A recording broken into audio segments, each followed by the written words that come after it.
A Padova un appuntamento Forum PA SMAU sull'agenda digitale. L'agenda digitale nel Veneto lei l'ha definita punti concreti da realizzare che in parte sono già stati realizzati.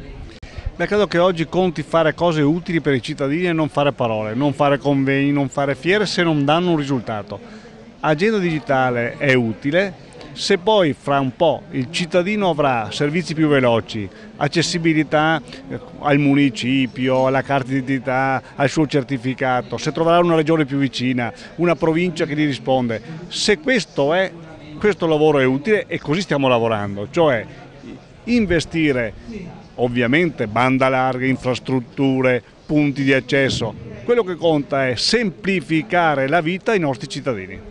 Lei ha parlato anche di banda larga, di finanziamenti non solo per la posa della fibra ottica, ha detto che non sia una fibra ottica spenta. Cosa significa? Che da anni si investe, forse il mondo era diverso, nel mettere questa fibra ottica, questi modi per avvicinare l'informazione internet al cittadino.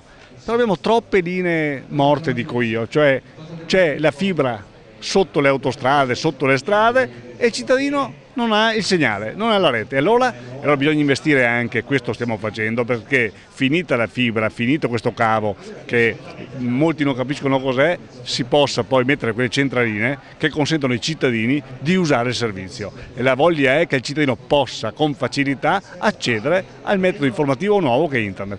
Un ultimo punto, abbiamo sentito anche numeri di persone, un numero alto di utenti che fanno riferimento ai P3A, questi punti nel territorio per usare internet. Un ringraziamento forse anche a qualche forma di volontariato che gestisce questi punti.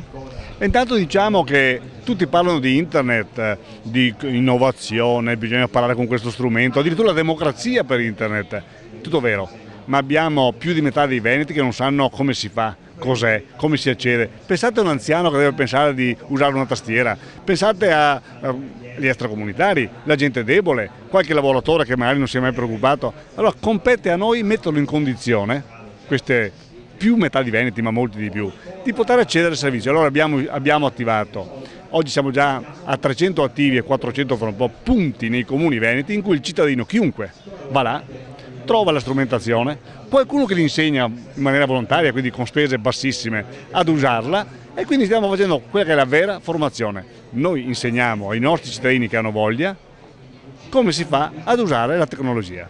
Grazie. A voi.